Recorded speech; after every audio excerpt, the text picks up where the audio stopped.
Proses pendampingan tersebut apakah sampai pasien tersebut selesai kontrol atau cuma diantar terus Mas Robani pulang? Enggak, jadi kita mendampingin itu sampai ke poli. Nanti setelah ke poli kita jelaskan. Alhamdulillah untuk sesuatu yang menarik itu Rusing mempunyai keunggulan sendiri.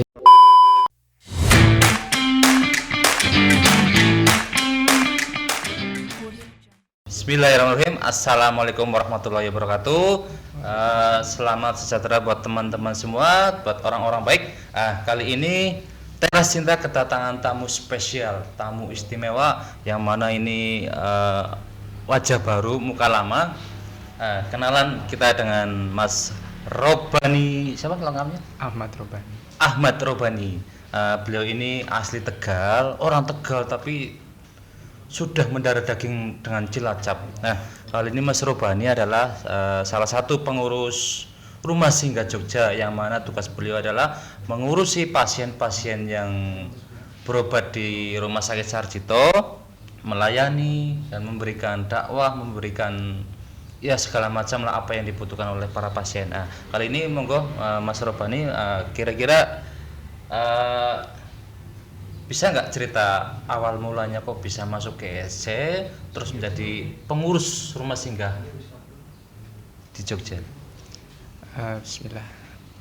Awal mula saya di GSC, maksudnya ketemu dengan GSC, terus akhirnya ditugaskan untuk di Rusing Jogja adalah karena ada sinergi antara GSC dengan kuliah saya, maksudnya universitas saya, yaitu MAIS Mahat Al Imam Syafi'i.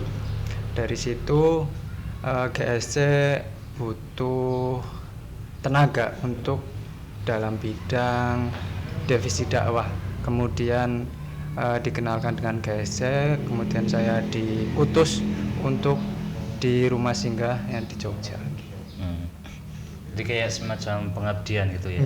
Pengabdian dari universitas kampus tersebut untuk ya, terus apa ya istilahnya nyari ilmu dulu biar ya, bisa dibilang gitu ya, untuk kedepannya biar kita nggak kaget lah ya kalau sudah memasuki kehidupan baru, dunia baru ya. Kan harus punya pengalaman baru ya.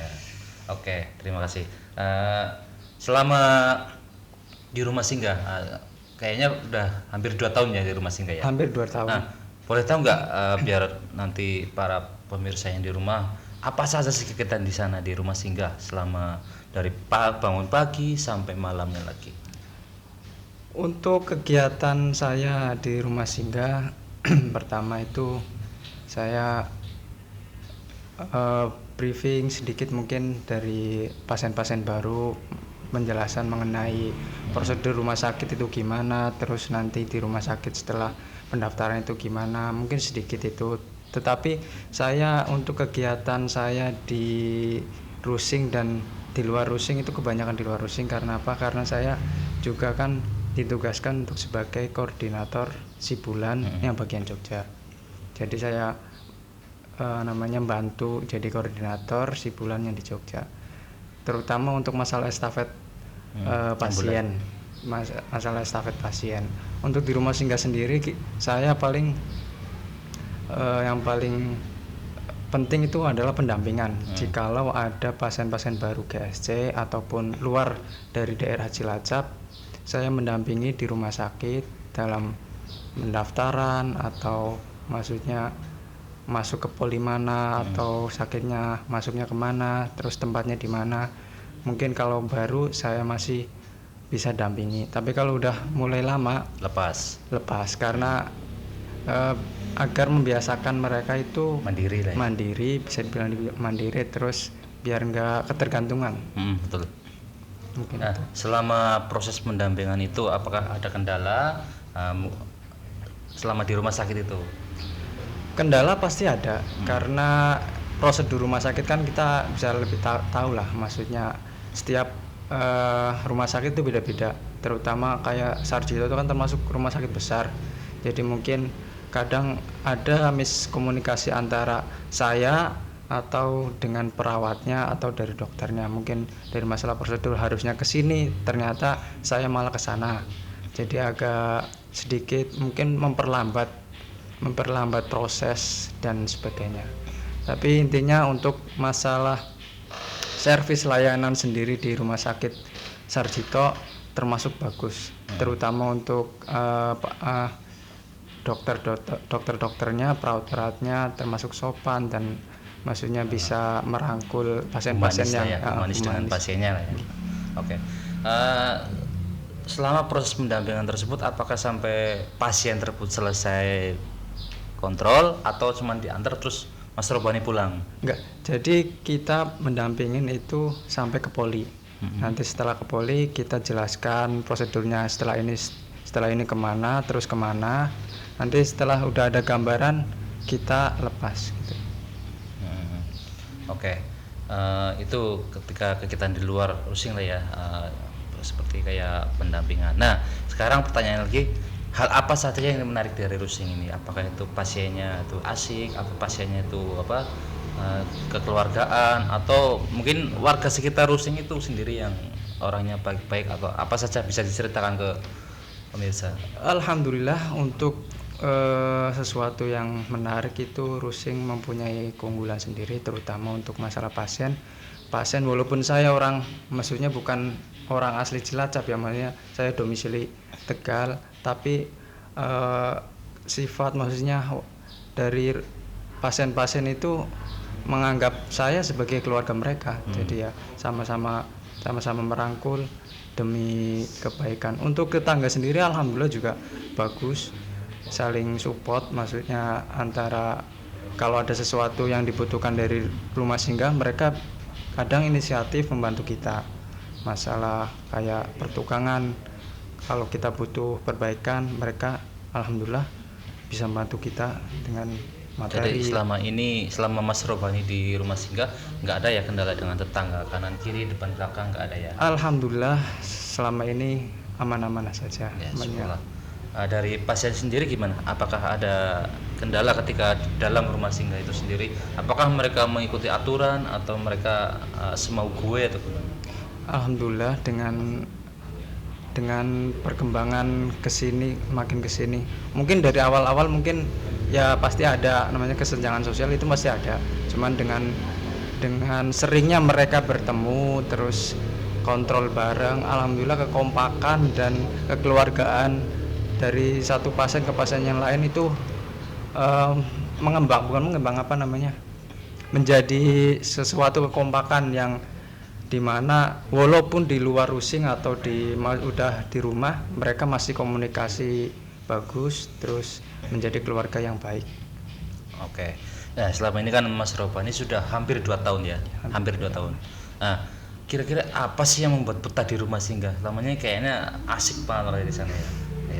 Ya, yang pertama mungkin karena lingkungan kita, emang saya juga senang dalam masalah sosial. Terutama pasien sendiri kan sudah menganggap saya jadi keluarga mereka.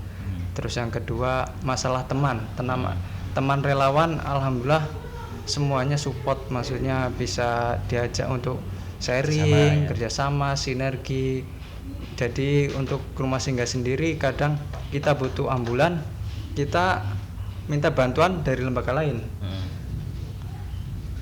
terutama kayak Lazismu dan yayasan-yayasan yang lain, komunitas-komunitas lain. Alhamdulillah dengan kita meminta bantuan, alhamdulillah mereka merespon cepat. Begitu pula mereka kalau butuh bantuan rumah singgah dari pasien-pasien mereka yang butuh rumah singgah, kita juga welcome gitu. Jadi ada ada simbiosis mutualisme, saling menguntungkan. Oke. Jadi selama ini sih apa saja yang dilakukan Mas Robani untuk mengenalkan GSC lebih dalam kepada pasien-pasien ataupun kepada tetangga sekitar rumah singgah? Memperkenalkan, kita sering bukan memperkenalkan sih, lebih condongnya saya lebih memberikan bukti daripada maksudnya memperjelaskan sana sini, tapi memberikan bukti bahwasanya ini loh GSC untuk umat. Jadi ketika umat butuh, alhamdulillah kita bisa menyambangi mereka, butuh bantuan rumah singgah, kita bisa memasukkan mereka di rumah singgah tersebut. Dan alhamdulillah respon-respon dari pasien walaupun di luar GSC di luar Cilacap, mereka meresponnya bagus dan mereka puas dengan manfaat yang diberikan rumah singgah tersebut. Termasuk layanannya. Layanan juga. tersebut. Oke lah. Oke. Ada pertanyaan lagi sih ya, mungkin dari pemirsa yang di rumah mungkin mau nanya, mewakili pemirsa di rumah ini. Ada pertanyaan seperti ini.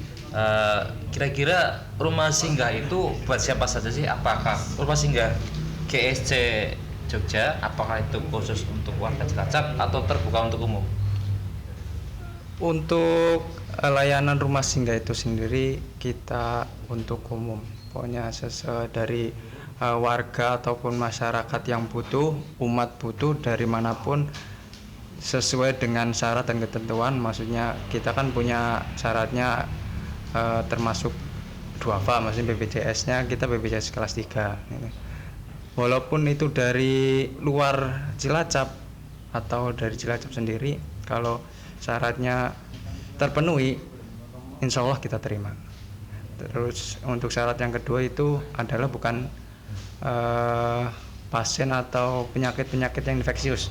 Karena rumah singgah itu kan kita bergantian terus. Kalau emang infeksius, kasihan pasien-pasien setelahnya gitu. Infeksius itu dalam arti menular atau gimana? Menular, ya kayak model COVID itu kan.